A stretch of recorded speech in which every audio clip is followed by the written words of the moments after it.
So, bali ang naikarga niyo dyan dati, master, 2.5. Oo, master. 2.5. Tapos, ang naka-indicate dyan sa sticker dyan sa unit, 2.9 kg. Oo, master. So, bali halos sa isang outdoor pa lang na yan, kailangan niya halos sa ano ulit yun? 296, 2.9 kg. Hindi, patingin nga. Kung 2.9 to kg lang, patingin. 2.9 kg. 296. Wait lang, saan dyan? Ano, master, oh?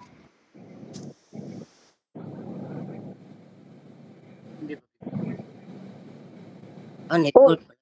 296 kg? Hindi ano yan eh. Nitwit yan at timbang ng ano yan. Ito. Timbang ng outdoor unit. Refrigerant, tingnan mo sa refrigerant. 13, Hindi ko makita. master. 1,300, 13,300 ano? 13,000 grams. So, 13 kg. So, sa isang ano pala yan, sa isang outdoor, ang laman dyan, isang tangki. Isang tangki. Tapos, tumakbo pa yan ng ilang meter yan. Ilang indoor? 11, di ba? 11 indoor, master. 11 indoor. Tapos, sa tingin mo, mga ilang meter lahat tinakbo niyan? Mga 70, no? Mga 70 meters, master. 70? O, sobrang layo. So, kailangan nyo dyan sige, dagdagan. Basta, dati nagdagdag na kayo ng naglagay kayo ng tangki 2.5. So, dagdagan mo pa ng try mo pa dagdagan pa ng isa pang tangki. Ito na, master, isang buo. Buo yan, bago yan? Oo, bago yan, master. Sige, kargahan mo lang kahit naka-off yung unit. Pasukan mo ng liquid. Master. Off lang muna. I-off ko lang muna, master, yung unit. O, kahit naka-off, ayos lang yan. Basta pumapasok naman, di ba? Pag nagkarga kayo? Pumapasok. Yun. Sige, hayaan mo lang muna, maya-maya.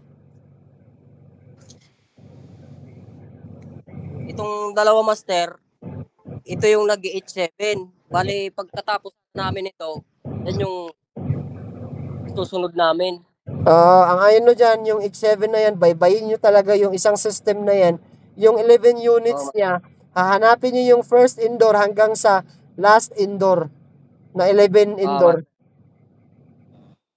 At titingnan nyo lang yan yung looping. Master. Kasi kadalasan yan, ang hindi nyo nababasa, 2, di ba? So, ibig sabihin, yung last two na indoor, yun yung na-missing. Kailangan nyo mahanap yun kung saan yun banda. Hirap kasi ni ito, master.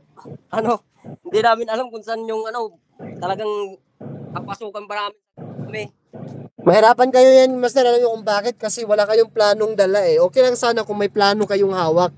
Kasi malalaman nyo agad kung saan yung indoor ng iyong system na yan. Baka, ko lang, master, tanungin ko yung admin dito, baka may record silang Oo, mas maganda yun kasi may plano yan eh. Mas maganda tanungin mo sila. Oo, master. So, bali, pag inubos mo yung isang tangki na yan, 3.5 na. Oo, master, 3.5. Sige. Kasi nung nakaraan yung 2.5, master, umandar din siya. So, ganun pa rin, hilaw pa rin yung niya. Tapos, namamatay siya, nagkakaroon siya ng error na PP. Pero ngayon, hindi na siya nag-PP. E7 naman. Hindi siya, nag-E7 naman siya. Dati ba yung nag-i-error ng PP, ilang minuto lang bago nag-i-error siya ng ganun? Halos mga lang yun, master, 20 minutes siguro siyang andar or hindi pa. Namamatay na siya. Tapos ngayon, after 30 minutes, nag-error siya ng E7. Oo, master. Sige. Observe natin yan. Ubusin natin yung isang tangke. Tapos pag hindi na siya magkakarga, paandarin natin yung unit. Tapos observe natin. Makakarga pa paunti-unti, master. Kumusta dyan, master? Okay lang, medyo busy dito kasi, init kasi, summer na kasi. Dito ulan, parang ulan pa nga. So,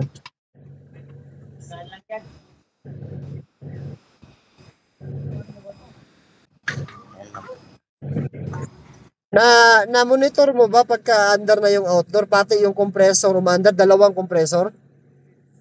Oo, umaandar siya, master, pero hindi talaga siya yung turbo na andar niya.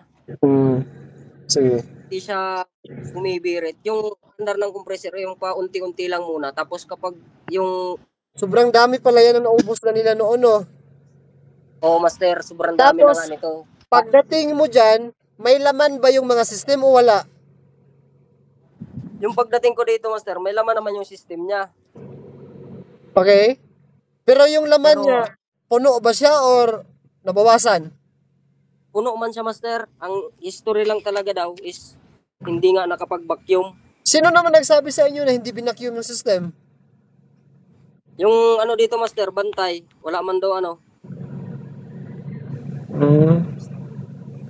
Kasi, paano nangyari yun, no?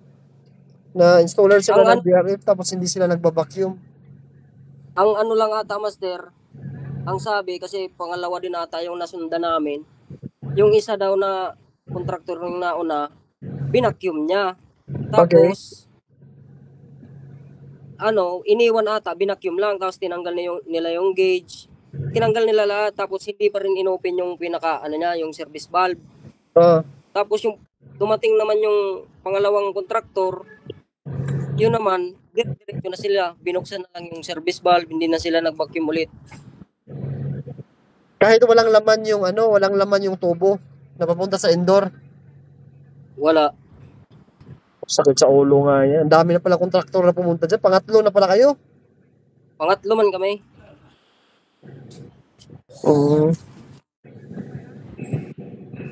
Sige, paandarin nyo na, master. Tapos, yung ano ba yung mga indoor, sigurado kayo yung system na yung indoor na paandar nyo lahat, 11? Oo, master, naka 17 lahat. Sarado ko na to, master. Isara mo muna yan. Master, yung mga indoor, sigurado kayo na yun yung system niya? 11 na yun? Oo, master. Yun yung nasa third floor din. Tinuro din sa amin yung ano, kung alin ng system. Sige, i-on mo na yung mga indoor doon. I-on mo mga indoor lahat. Yung 11. Naka-on na siya, master. Naka-on na. Oo. Sige. Pero yung ano outdoor, naka-on na rin. Naka-close. Ano lang namin, on lang namin, Pandarin master. nyo na, pandarin. Tapos monitor mo rin sa ano, sa clammeter, pirahe. Ang pirahe ka. Doon na sa ano, sa breaker. Pwede nyo saksak doon. Sir? Dyan na. Dito. Yan mo lang. Hintayin na lang natin na andar. Sige, master. Yung pirahe 9 pa lang. Oo, 9 pa lang, master.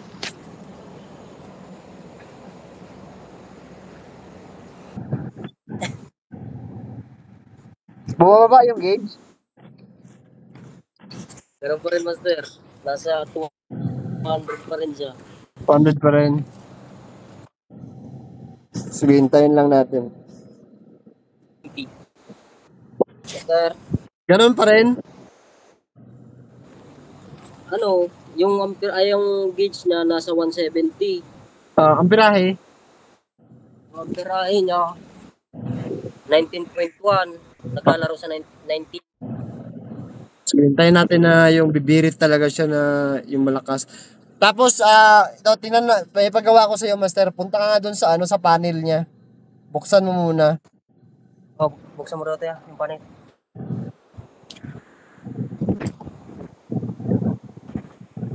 Di ba, master, may app yan? Nakita ka app? Oo, master. I-click mo nga dyan. I-click mo na 1 isang beses, tapos anong lalabas? Yung app. Patingin sa... Dito sa app. Oo. Yung app, nakita mo app. Yan. Oo, master. Anong number? 00. Sige pa. Pinutin mo pa. App. 122. Pag ano ka hanggang 42. 42. Hanggang Dito 40. lang sa app. Sa app lang. Hanggang 42. Ayan, 422. Hindi, 42 mismo. Wag yung 422. 42. 42.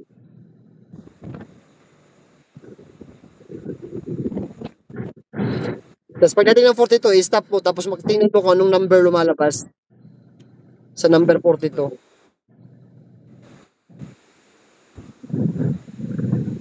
50. 40 lang siya kaso yung nag-40 lang siya tapos ano siya guhit-guhit lang tapos hindi yan na yung sunod 50 42 yan Anong lumalabas?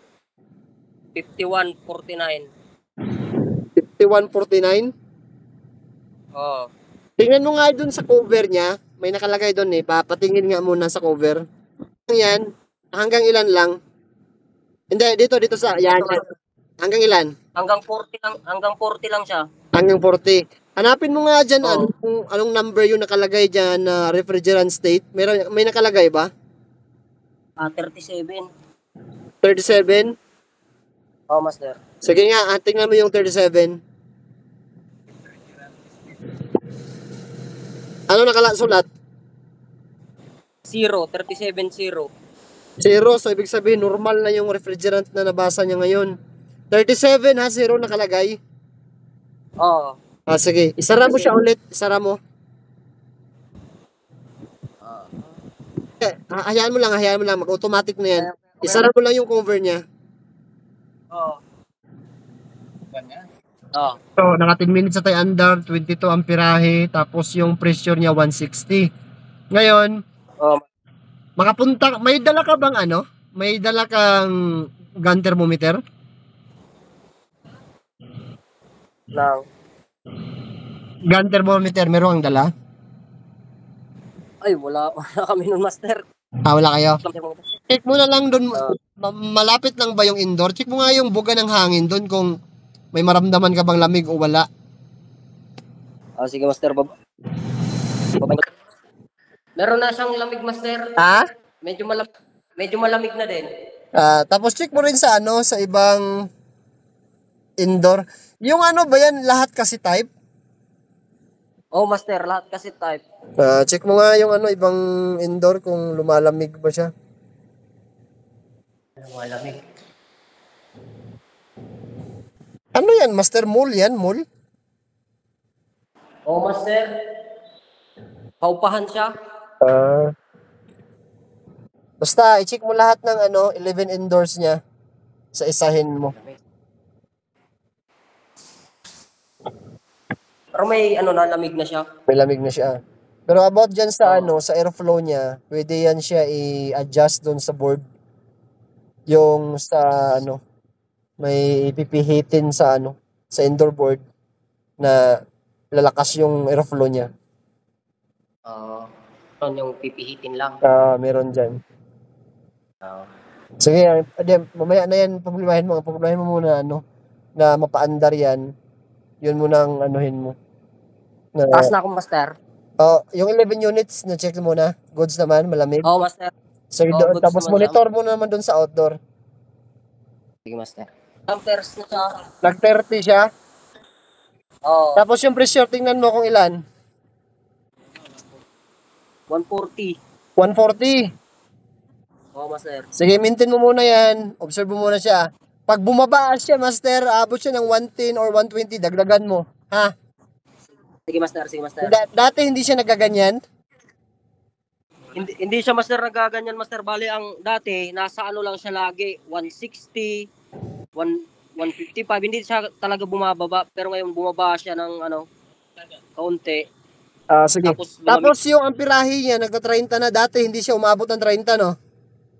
Wala master, nasa lang siya, nasa 27, 22, ganyan. Sige. Sige, hayaan mo lang siya, tapos basta i-monitor mo lang yung yung pressure niya. Kasi kung bumaba siya, dagdagan mo. Pero kung hindi, hayaan mo lang siya. Kasi nung chinek naman natin doon sa sa display doon sa refrigerant state niya, zero naman nakalagay, so ibig sabihin normal na 'yon. Pero observe mo pa rin, ha?